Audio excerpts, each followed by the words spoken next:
Good evening दोस्तों। एक बार आपका फिर से स्वागत है बीबी सर यूके चैनल में। हिंदी कवि परिचय की महान श्रृंखला में ये एपिसोड नंबर आज थर्ड है।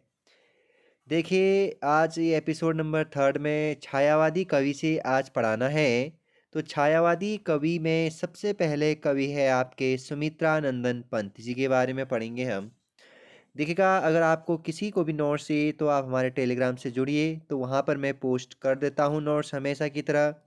तो सुमित्रा नंदन पंत, जन्म 20 मई 1900, कौसानी, तत्कालीन अल्मोड़ा, वर्तमान बागेश्वर जनपद में। काफ़ी महत्वपूर्ण इनका जन्म प्लेस और जन्म डेट आपको सभी याद रखने हैं। सुमित्रानंदन पंत जी की जन्म तिथि के जो भी फैक्ट हैं, 20 मई 1900, कौसानी, तत्कालीन अल्मोड़ा, वर्तमान बागेश्वर में यह प्लेस स्थित है।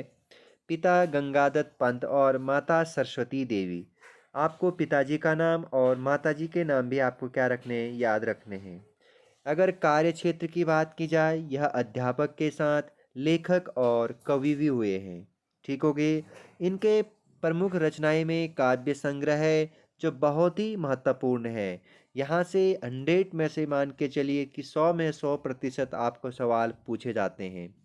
काव्य संग्रह में सबसे पहला है ग्रंथि, गुंजन, ग्राम्या, युगांत, स्वर्ण किरण, स्वर्ण धूलि, कला और बूढ़ा चाँद, लोकायतन, चितंबरा, सत्यकाम, वीणा, पल्लव। ये इसके बाद रजत शिखर इनके क्या हुए हैं, काव्य संग्रह। सबसे ज़्यादा बार पूछा जाने वाला जो काव्य संग्रह है, कला और बूढ़ा चाँद, लोकायतन, चितंबरा और पल्लव, ये सबसे ज़्यादा बार जो पूछे गए हैं सुमित्रानंदन पंत के काव्य संग्रह हैं।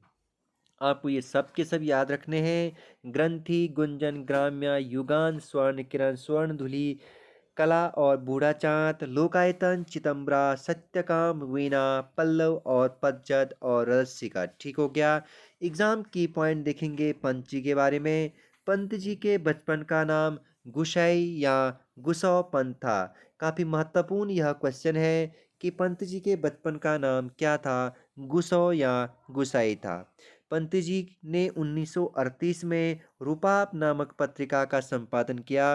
तो काफ़ी महत्वपूर्ण क्वेश्चन हो जाता है ये कि रूपाप नामक पत्रिका का संपादन किसने किया था। सुमित्रानंदन पंत ने सन 1938 में किया था। ठीक हो गया। इनके सुझाव पर AIR मतलब ऑल इंडिया रेडियो का नाम आकाशवाणी किया गया था।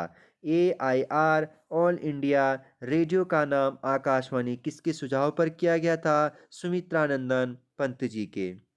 जहां इन्होंने 1950 से 1957 तक भी इसमें कार्य किए। और 1957 में दोस्तों आप लोगों का AIR का नाम क्या रखा गया, ऑल इंडिया रेडियो का नाम नाम दिया गया आकाशवाणी का। ठीक हो गया। इसके बाद आपको आगे चलना है। यहाँ पर पंत जी छायावाद के 4 प्रमुख स्तंभों में से माने जाते हैं। और 4 प्रमुख छायावादी स्तंभ आप लोगों को कल भी बताया था। जयशंकर प्रसाद, सूर्यकांत त्रिपाठी निराला, सुमित्रानंदन पंत और महादेवी वर्मा जी। ये 4 क्या हुए हैं, छायावाद के प्रमुख स्तंभ हुए हैं। कौसानी स्थित उनका घर आज सुमित्रानंदन पंत साहित्य विधि का नाम संग्रहालय बन चुका है। जो सुमित्रानंदन पंत जी का कौसानी में घर है, वह आज आप लोगों दोस्तों सुमित्रानंदन साहित्य विधि का नामक संग्रहालय बन चुका है। तो कई बार सवाल पूछा जा चुका है कि सुमित्रानंदन पंत साहित्य विधि का नामक संग्रहालय उत्तराखंड में किस जगह पर है, तो कौसानी में स्थित है। हाँ? पंत जी को प्रकृति के चित्रे और प्रकृति के सुकुमार कवि नाम से भी विभूषित किया गया है। तो आपको याद रखना है कि प्रकृति के सुकुमार कवि और प्रकृति के चित्रे कवि से किसे विभूषित किया गया या किसके उपनाम हैं। तो सुमित्रानंदन पंत प्रकृति से बहुत ज़्यादा प्यार करते थे, इसीलिए इसे प्रकृति के सुकुमार कवि कहा जाता है। ठीक हो गया।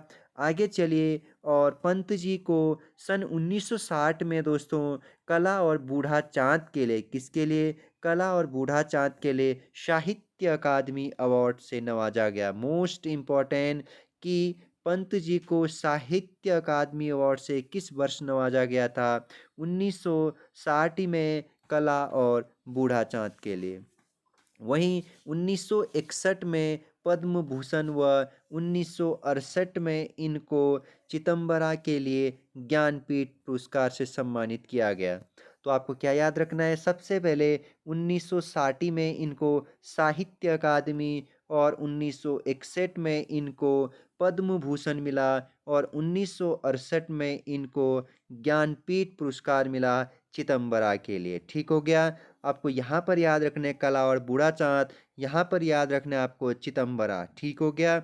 इनके नाम पर इलाहाबाद में एक पार्क भी है, सुमित्रानंदन पार्क। तो याद रखना आपको पंत पार्क कहाँ मिलेगा? वो आपको इलाहाबाद में मिलेगा। ठीक हो गया दोस्तों? ये भी सवाल पूछा गया है और इनकी निधन 28 दिसंबर 1977 को इलाहाबाद वर्तमान प्रयागराज में इनका निधन हो गया था। तो आपको क्या याद रखना है? एक तो आपको जन्म याद रखना है, जो जन्म आपका 20 मई 1900 को याद रखना है और आपने क्या याद रखना है? निधन याद रखना है 28 दिसंबर 1977 को। इसके बाद हम पढ़ेंगे माखनलाल चतुर्वेदी जी के बारे में। देखेंगे माखनलाल चतुर्वेदी जी के बारे में क्या इम्पोर्टेंट है। जन्म भी इम्पोर्टेंट है, 4 अप्रैल 1889 को। होशंगाबाद मध्य प्रदेश में इनका जन्म माना जाता है। माखनलाल चतुर्वेदी जी के बारे में। पिता नंद चतुर्वेदी, माता सुंदरीबाई और पत्नी ग्यारसीबाई कुछ इम्पोर्टेंट नहीं है। कार्य क्षेत्र कवि, साहित्यकार, शिक्षक और पत्रकार भी हुए हैं ये। और इनकी प्रमुख रचनाएं देखेंगे दोस्तों। रचनाएं काव्यखंड और गद्यखंड, खास करके काव्यखंड बहुत इम्पोर्टेंट है इनके। काव्यखंड ठीक हो गया। सबसे पहले काव्यखंड में हिम कीर्तनी, माता, युगचरण, हिम तरंगनी, संपूर्ण वेणु लो गूंजे धरा, ध्रुम वलय और बीजपुरी काजल आज रही, विविध कविताएं। इनकी काव्यखंड एक बार देखते हैं। पहला है हिम कीर्तनी, दूसरा है माता, तीसरा है युगचरण, चौथा हिम तरंगनी, पांचवा है समर्पण, वेणु लो गुजे धरा, धुर्म वलय, विजुरी काजल आज रही, विविध कविताएं। जो सबसे ज़्यादा बार पूछा गया है माखनलाल चतुर्वेदी जी के काव्य संग्रह, वो है हिम तरंगनी, हिम किरटनी और वेणु लो गुजे धरा। ये सबसे ज़्यादा बार पूछा गया काव्य खंड है माखनलाल चतुर्वेदी। गद्य खंड में कृष्ण अर्जुन युद्ध, साहित्य के देवता, समय के पांव, अमीर इरादे गरीब इरादे। हाँ, एक दो बार ये एग्ज़ाम पे मैंने देखा कि अमीर इरादे और गरीब इरादे किसकी रचनाएं हैं? तो माखनलाल चतुर्वेदी जी की। तो देखते हैं आगे एग्जाम की पॉइंट क्या है। उससे पहले माखनलाल चतुर्वेदी भारतीय आत्मा पुस्तक। माखनलाल चतुर्वेदी जी पर एक पुस्तक लिखी गई है जिन्होंने लिखा है विजय दत्त श्रीधर जी ने। किसने लिखा है? विजय दत्त श्रीधर ने माखनलाल चतुर्वेदी भारतीय आत्मा करके एक बुक लिखा है। ठीक हो गया? विजय दत्त श्रीधर, काफ़ी महत्वपूर्ण यह किताब है और ये एग्ज़ाम पे पूछा गया है। इसके बाद एग्ज़ाम की पॉइंट देखते हैं माखनलाल चतुर्वेदी। देखिए माखनलाल चतुर्वेदी जी राष्ट्रवादी विचारों से ओतप्रोत कवि माने जाते हैं। मतलब यह राष्ट्रवादी कवि हुए हैं। इन्होंने भारत को आज़ाद दिलाने में काफ़ी महत्वपूर्ण भूमिका निभाई और इनके पत्रिकाओं ने तो फिर पूछो ही मत। माखनलाल चतुर्वेदी जी ने प्रभा, कर्मवीर एवं प्रताप काफ़ी महत्वपूर्ण है। सबसे पहला तो आपको याद रखना है प्रभा, दूसरा आपको याद रखना है कर्मवीर। ठीक हो गया? तीसरा आपको याद रखना है प्रताप। ये 3 पत्रिकाओं का संपादन किन्होंने किया?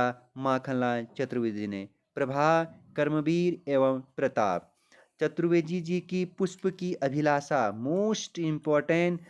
चतुर्वेदी जी की पुष्प की अभिलाषा एवं अमर राष्ट्र कविताओं ने अत्यधिक मतलब भारत में एक बहुत अच्छा ख्याति, एक बहुत अच्छी पहचान इनको दिलाई, खास करके पुष्प की अभिलाषा। ठीक हो गया? याद रखना है आपने। माखनलाल चतुर्वेदी जी को एक भारतीय आत्मा के नाम से भी जाना जाता है। यह कई महत्वपूर्ण क्वेश्चन बन जाता है बार बार। C TET, U TET, L T Hindi, और चाहे आप उत्तराखंड, चाहे आप स्टेट लेवल के कई कोई भी एग्ज़ाम दो, उसमें ये सवाल देखने को मिलता है कि किसे एक भारतीय आत्मा नाम से भी जाना जाता है? माखनलाल चतुर्वेदी जी को। 1955 में, कब दोस्तों? 1955 में इनको हिम तरंगिणी के लिए साहित्य अकादमी पुरस्कार से नवाजा गया था। काफ़ी महत्वपूर्ण क्वेश्चन कि चतुर्वेदी जी को साहित्य अकादमी पुरस्कार से कब नवाजा गया था? 1955 में। हिम तरंगिणी ना कि हिम किरटनी। देखिएगा काफ़ी ये बच्चे गलत करते हैं ये क्वेश्चन, क्योंकि हिम किरटनी 1943 में इसे देव पुरस्कार मिला था हिम किरटनी के लिए, जबकि 1955 में हिम तरंगिणी के लिए साहित्य अकादमी और 1943 में हिम किरटनी के लिए देव पुरस्कार मिला था। इन दोनों क्वेश्चन में विभेद करना। 1963 में भारत सरकार द्वारा इनको पद्म भूषण से नवाजा गया था, 1963 में। ठीक हो गया।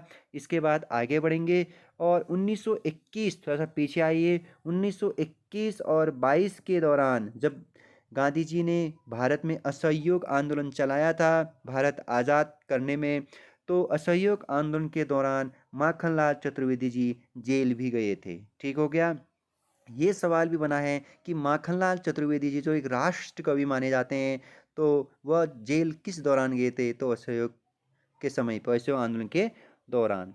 30 जनवरी 1968 को भोपाल मध्य प्रदेश में इनका निधन हुआ।